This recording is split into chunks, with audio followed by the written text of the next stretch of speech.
ये कहानी है जापान के एक छोटे से कस्बे में रहने वाले 10 साल के बच्चे निकोलसन की। निकोलसन को जूडो सीखने का बहुत शौक था, पर बचपन में हुए एक एक्सीडेंट में उसका बायां हाथ कट गया था, जिसकी वजह से उसके माता पिता उसे जूडो सीखने की परमिशन नहीं देते थे। पर अब वो बड़ा हो रहा था और उसकी जिद भी बढ़ती जा रही थी और आखिरकार माता पिता को झुकना ही पड़ा और वो निकोलसन को पास के एक शहर के मशहूर मार्शल आर्ट्स गुरु के यहाँ एडमिशन दिलाने ले गए। गुरु ने जब निकोलसन को देखा तो उन्हें बड़ी हैरानी हुई कि बिना बाएं हाथ का यह लड़का भला जूडो क्यों सीखना चाहता है। उन्होंने निकोलसन से पूछा, तुम्हारा तो बायां हाथ ही नहीं है, तो भला तुम और लड़कों का मुकाबला कैसे करोगे? निकोलसन ने कहा, यह बताना तो आपका काम है, मैं तो बस इतना जानता हूँ कि मुझे सभी को हराना है और एक दिन खुद सेंसेई यानी मास्टर बनना है।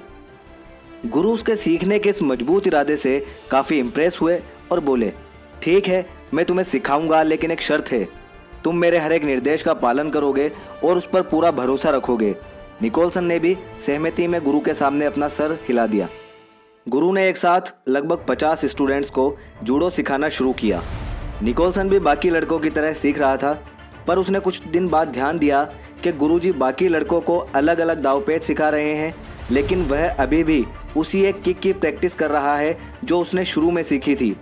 उससे रहा नहीं गया और उसने गुरु से पूछा, गुरुजी आप बाकी लड़कों को नई नई चीज़ें सिखा रहे हैं, पर मैं अभी भी बस वही एक किक मारने की प्रैक्टिस कर रहा हूँ, क्या मुझे और चीज़ें नहीं सीखनी चाहिए? गुरुजी ने कहा, तुम्हें बस इसी एक किक पर महारत हासिल करने की ज़रूरत है, और ऐसा कहकर वो आगे बढ़ गए। निकोलसन को कुछ समझ नहीं आया, पर उसे अपने गुरु पर पूरा भरोसा था और फिर वह अपनी प्रैक्टिस में लग गया। समय बीतता गया और देखते ही देखते 2 साल गुजर गए, पर निकोलसन अभी भी उसी एक किक की प्रैक्टिस कर रहा था। एक बार फिर निकोलसन को चिंता होने लगी और उसने गुरु से कहा, क्या अभी भी मैं बस यही करता रहूँगा और बाकी सभी लोग नई नई टेक्निक सीखते रहेंगे? गुरुजी ने कहा, तुम्हें मुझ पर यकीन है तो प्रैक्टिस जारी रखो। निकोलसन ने गुरु की बात मानते हुए बिना कोई प्रश्न पूछे अगले 6 साल तक उसी एक किक की प्रैक्टिस करता रहा। सभी को जूडो सीखते हुए 8 साल हो चुके थे।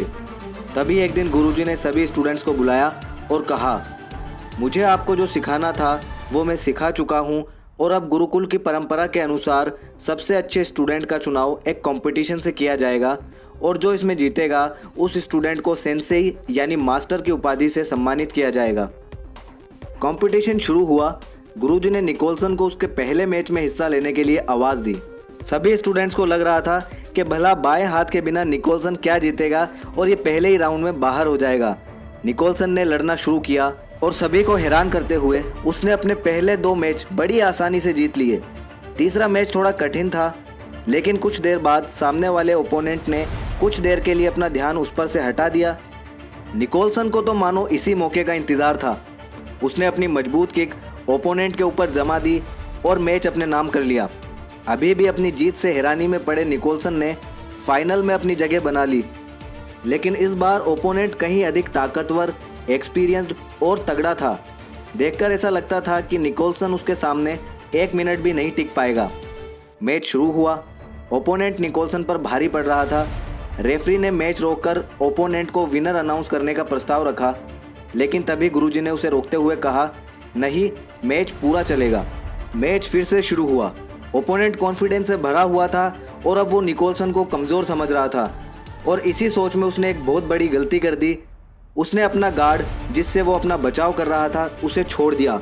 निकोलसन ने इसका फ़ायदा उठाते हुए 8 साल तक जिस किक की प्रैक्टिस की थी उसे पूरी ताकत और निशाने के साथ ओपोनेंट के ऊपर जड़ दी और उसे ज़मीन पर धाराशायी कर दिया।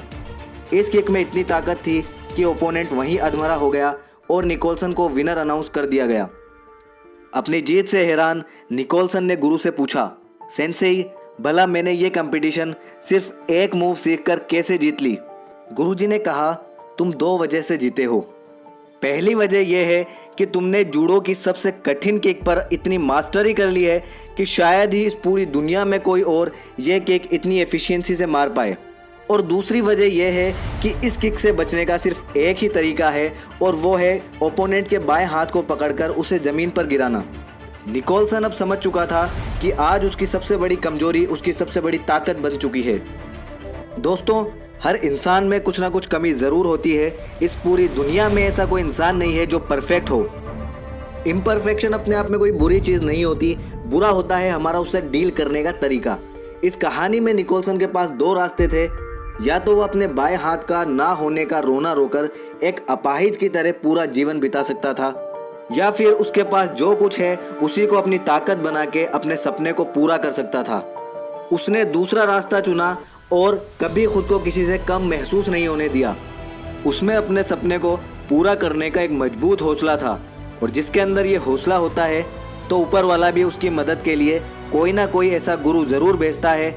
वो गुरु जो उसकी सबसे बड़ी कमज़ोरी को उसकी सबसे बड़ी ताकत बनाकर उसके सपने को पूरा करता है। अगर आप भी ऐसी ही छोटी सी कमज़ोरी को बहाना बनाकर खुद को कुछ बड़ा करने से रोक रहे हैं तो फिर छोड़ो यार, मत करो बड़ी बड़ी बातें, मत देखो ये सपने और कर लो अपनी लाइफ बर्बाद। लेकिन याद रखना, जब लाइफ का ये टाइम निकल जाएगा ना तो फिर पछताने का कोई फ़ायदा नहीं होगा। इसलिए कहते हैं अभी भी वक्त है, बंद करो ये बहाने और शुरू हो जाओ आज से ही अपने सपने को पूरा करने में। उम्मीद करता हूँ वीडियो से आपको कुछ ना कुछ सीखने को ज़रूर मिला होगा। अब मुझे इजाज़त दो, मिलते हैं अगली ऐसी ही किसी मोटिवेशनल वीडियो में। Thank you.